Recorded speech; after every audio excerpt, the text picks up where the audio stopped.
Hello there, welcome to TechRadar Talks. I'm Hugh Langley, with me Mark Chaxfield. Hello. Today we're talking about Apple Music, which has now been live for about a few hours, like not very long at all. Nope.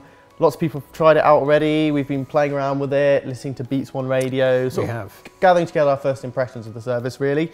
Mark, first thoughts out the gate, what do you think? I think it looks nice. I think Beats One is definitely the USP for Apple Music because the rest of it I find quite clunky.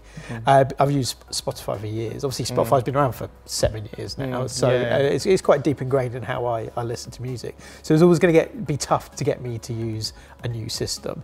But I really like Beats One. I think actually that's a decent way to do a radio station. I mean, I'm with you. I like the idea. The thing is, it's nothing new really. I mean, it's a radio station. It almost feels backwards in a way. Yeah, I'm slightly older than you, and I kind of grew up with radio. I grew up with radio, and so my radio taste I've changed over the time, but I still listen to radio. Yeah, I don't think a huge amount of the youth of today do actually listen to radio. So I think Apple Music is one way in to have a brand new radio station. But yeah, the rest of it, I'm not that impressed. It looks like you have to deep dive into about 15 different menus to put things onto a playlist. It's a bit, I mean, I like the way it looks, but I mean, the scrolling around, and it's not the most intuitive interface. Yeah, which is strange, because Apple should be all about intuitivity. Well, you could argue the watch was not so intuitive as well.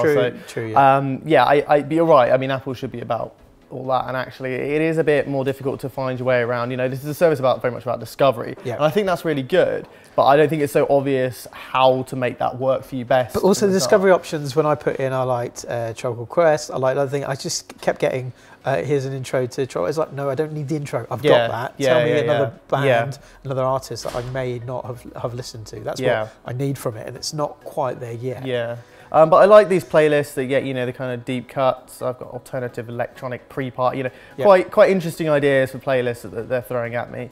The quality doesn't seem to be that great. I think we're looking at 256. Yeah, we are. There's a bit in a time of high-res music, and you know, Spotify being 320, it does feel a bit. It does, but you got to remember that 320 Spotify is slightly different to 256 AAC. So there is, it's kind of, I think there is a difference, but it's not as huge as some people have been saying. I think even us. I think, I'm interested in Beats One. I think the guest artist is really good. I think that's really so Josh Homme's on there.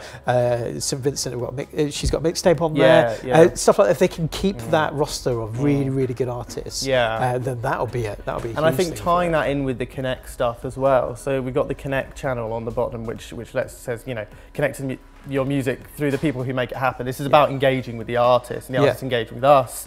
And I think that's a nice idea. And the updated GarageBand the same day for the Apple Connect music stuff as well. So that could be really interesting. If you're making your own music and you're getting into the artist's laps, as it were. That's really cool. Yeah. But no, I mean, so far I am enjoying it. I keep diving into the. Have you turned the auto renewal off yet, though? So no, not yet. I will be doing that. Did that straight away? Yeah. So if you're not planning to pay, or you think you might forget come September, you might want to do that now. Well, I think that's the thing. There's lots of choice out there now. It's not just like any iPhone user had to use iTunes for their music. That's completely different now. You've got Spotify, you've got Tidal, you've got Deezer, you've got Apple Music. Try it out. Use those 3 months, but use the cheap stuff for every single format and find out which is best. Just don't be lazy and try Apple Music and just stick with that, because it is quite clunky at the moment, and there's some great stuff in there. But I think Apple's still got a lot to learn. And finally, what do you think about the library, the amount of music on there at the moment? I think that's fine. There's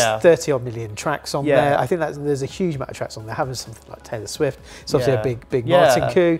That's not really an issue. It's how you discover those tracks, and they've got to make that perfect. Spotify haven't done that, and that's something that they need to sort out, and it's something that Apple Music needs to definitely sort out. Cool, so that's what we think of Apple Music right now. Let us know your thoughts in the comments below on what you think of the new service, and we'll see you again soon.